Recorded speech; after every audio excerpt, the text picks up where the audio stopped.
Okay, so I think we might do a featured repair on this one today.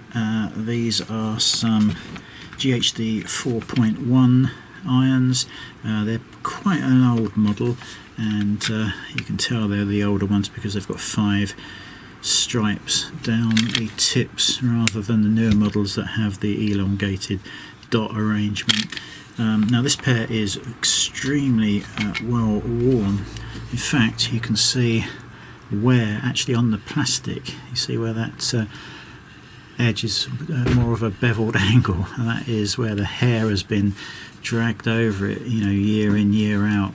There's a little chip of plastic missing, I think, as well there, and you'll see exactly the same. Well, not as bad on the other side. Normally the customers will swap them over at random and you'll get the mirror image, so wear there and wear here, but on this one it's not so bad. A lot of dirt build up, discoloration from the heat. Hinge cap's present but quite dirty. We're going to be checking the mains cable. It feels like it's the original cable. It feels a bit dodgy. There's far too much flex there, so we'll certainly be changing the mains cable. So let's get these apart and have a closer look.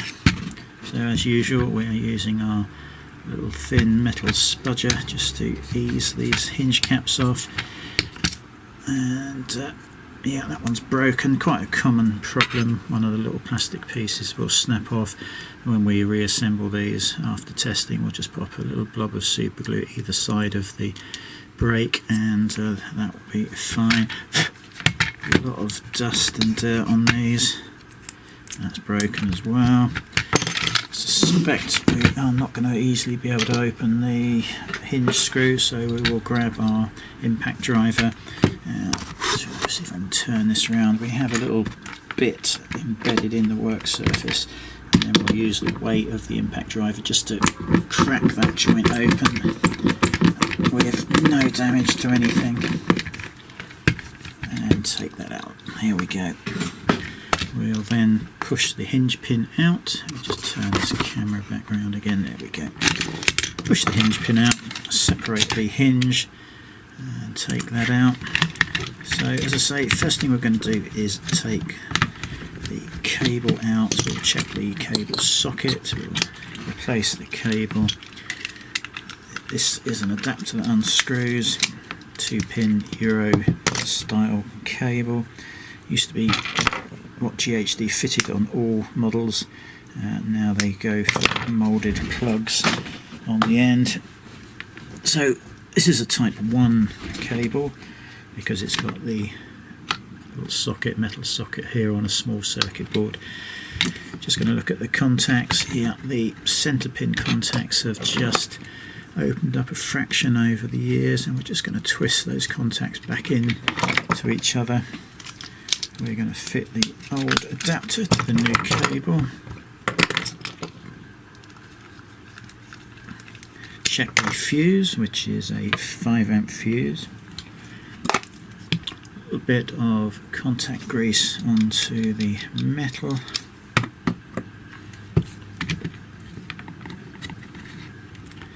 And put that back in place, making sure the centre pin's gone through the contacts.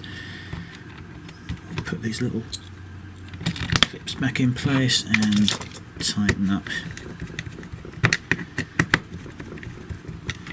And now we've got a nice, free, smooth cable. Right, now let's actually go and find what the problem is. These are very similar to the 4.2, the later versions. So, oh, that switch feels horrible. Oh, that's really horrible and clunky and yeah, not very good at all. So we're going to take some readings. We're just going to switch to ohms. Whoops, there we go. And we're going to switch to the 200 ohm range. We're just going to check the thermal fuse.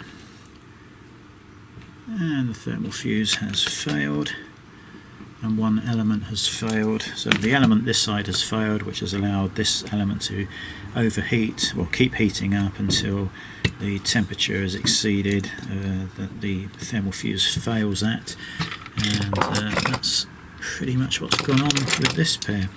Why this switch is so horrible, I don't know. We'll strip it down. We just pry the sides open a little bit. Now this is a earlier switch. You cannot really clean this type. In fact, generally I would recommend not even opening up these older switches, but what we're going to do is just get some of that contact grease, and we're just going to apply it. Just going to put some onto the end of the screwdriver, and we're going to put some in the little hole in the center, because this spring and the little nylon bush bit here has come out of there. So we're going to stick the spring back first, hopefully, just using the grease to hold it in place. So you can see that spring is in the hole there, hopefully. And then again, using some grease, we'll stick the nylon piece over the top of the spring. A little bit fiddly, but should be able to do it.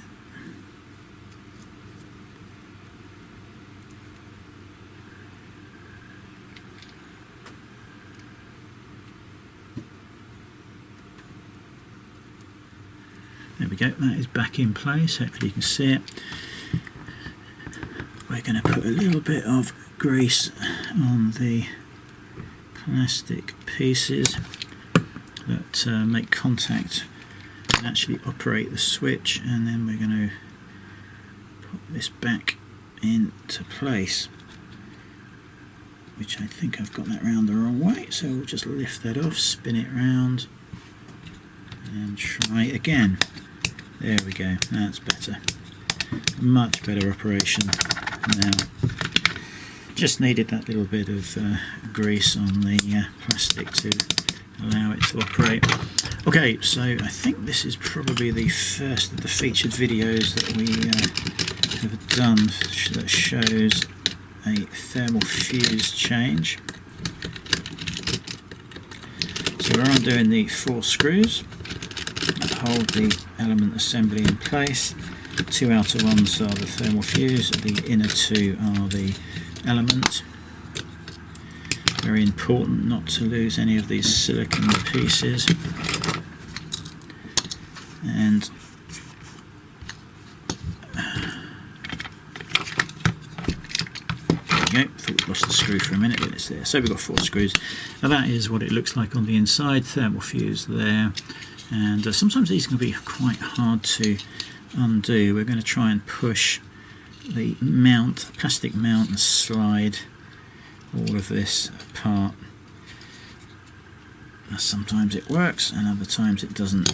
In this case it's a little bit tight, so we are going to get a flat blade and push the element out from here.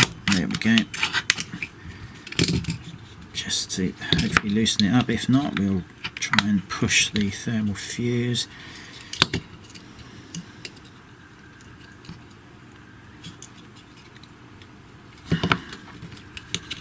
And this pair is going to be a pain.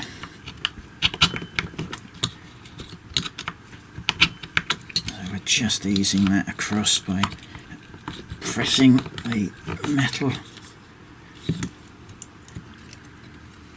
That's now caught on the element, so we'll try and press that again.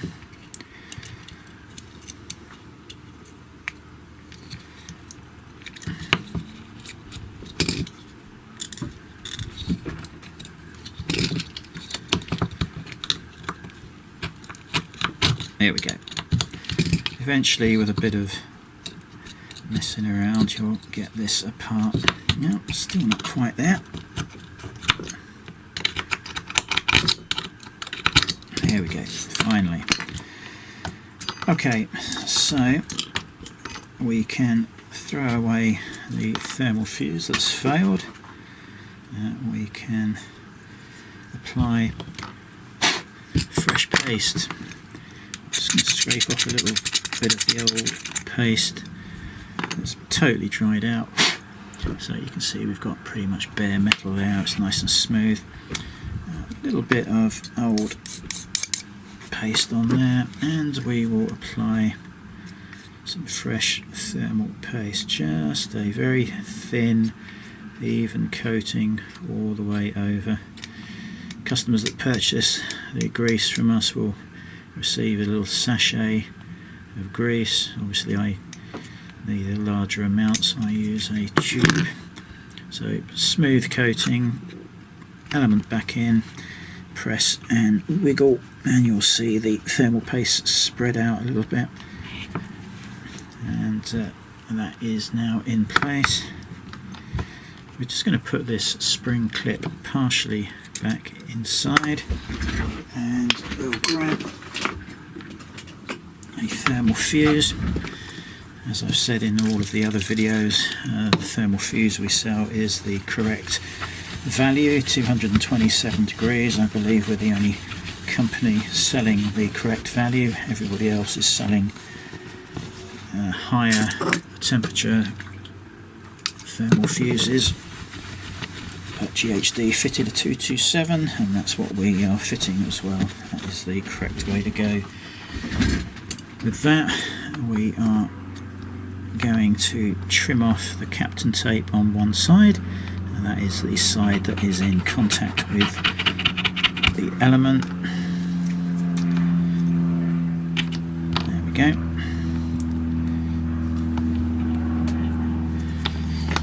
We've got double insulated wires, and we're just going to tuck the eyelets through the little silicone piece like that, and then slide this along, and now we're going to squeeze the spring clip in and over the thermal fuse, and then we're going to see about this, whether that will fit on. Now these thermal fuses are slightly bigger than the original ones, and what you'll need to do is just enlarge the cutout in the plastic. There's a number of ways of doing it. I mean, if you wanted, you could use a Dremel and just cut that out.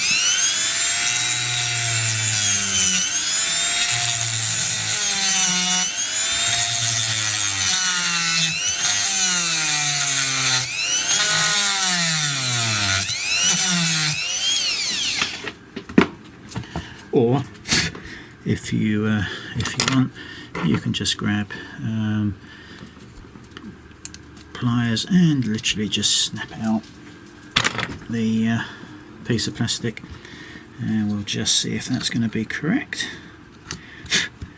It looks pretty good, and we'll position it over and then snap that back into place. You can see that it's all lined up at the ends, and that is now good to go. We sell these mounts if you should have a broken mount, or you break it taking it apart or putting it back together. They are available on our shop.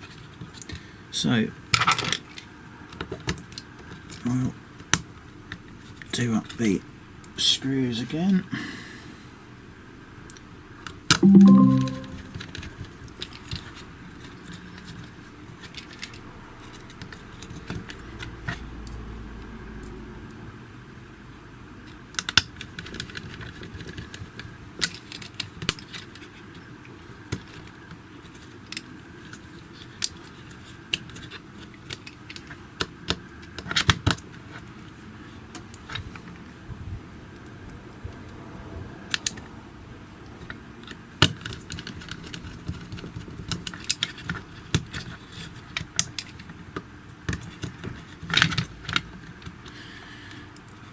Okay, last one.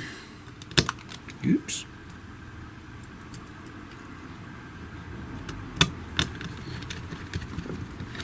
Okay, I am happy that that side is done. We've sorted the nasty switch out. We've got a new thermal fuse. We've got fresh thermal paste, new cable.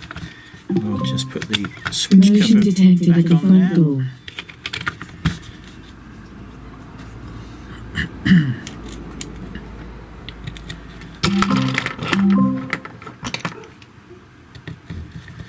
And pop the screws back in. Oh, let's all go. Someone is at the front door. That's a new skill, announcing over Alexa when somebody's at the door. Probably something I'm going to disable again, actually, because it can be a bit of a pain. So now we're going to change the element that's broken on this side. 2 screws. Motion detected at the front door.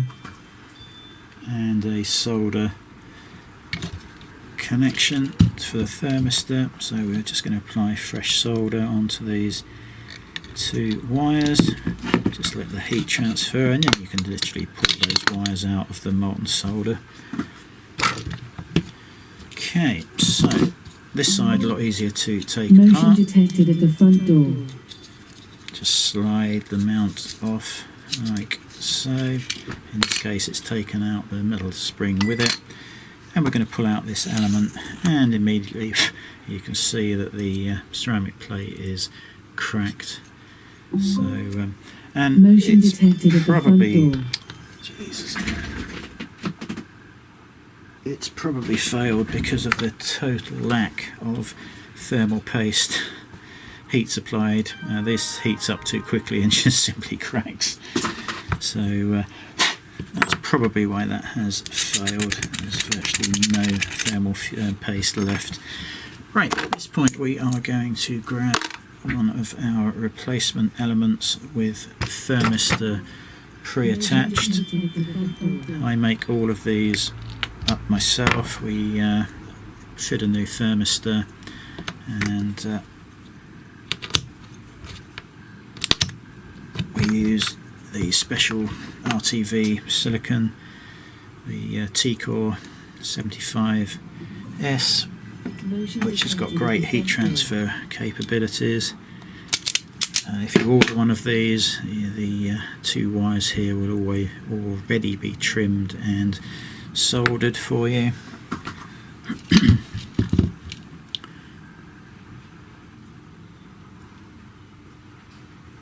So fresh solder onto the wires, and just like the other side we will be popping some solder on there. Motion detected at the front door. Again, even, thin coating. If you want to use your finger, just put some gloves on, disposable latex gloves or whatever. Element in, and as before, just wiggle it backwards and forwards, and you will see the paste come out of the ends, and that is bedded in there very nicely. At this stage we will put the metal spring clip in, slide it across so it just butts up near the thermistor. We will take the figure of 8 silicon piece. You must fit all these back. We'll feed the thermistor wires and one element wire through one side, and the element wire on its own through the other side, and feed that in. 2 choices with refitting this. You could try and slide it in, but unfortunately these big pieces of plastic will foul the silicon piece, so it's much better with these to clip them in place. So just press it over, down on one side, up on the other, and then click together, and that is that. Again, if you break this mount or it is broken, we sell them on the website. So this time we are going to screw in the element and then solder the thermistor wires. There's the screw. I thought we'd lost one.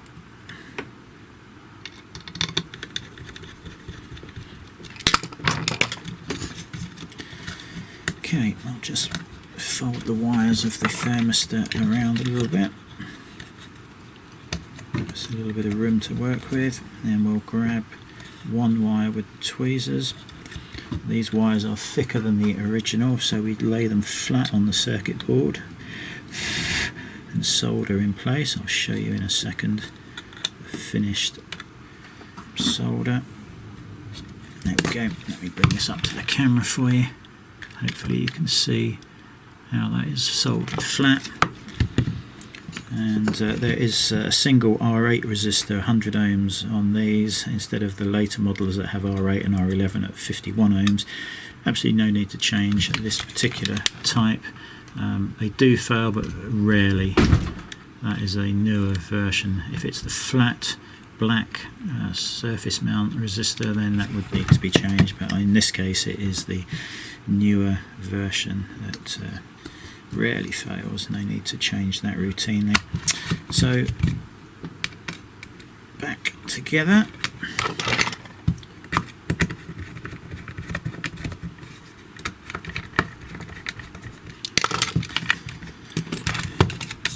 Now this hinge is a spring that's slightly different to the newer versions, as you can see if you've looked at any of the other videos.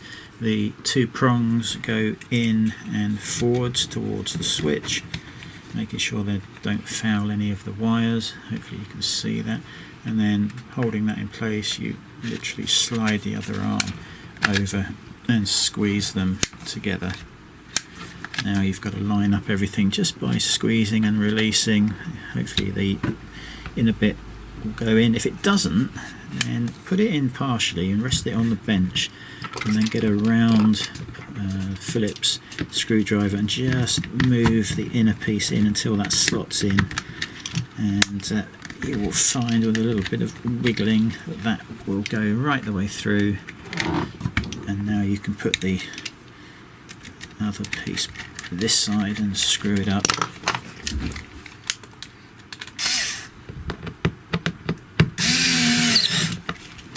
And there we go. Just going to wipe off that silicone. That is the biggest problem we have with repairs. The silicone, the thermal paste just gets everywhere. As you can see, a little blob on the arm, which we'll wipe off. Okay, at this stage we are done, and we're moving into testing. So we'll turn the switch off, plug the irons in, turn on. Hopefully you can see the red light and you heard the bleep.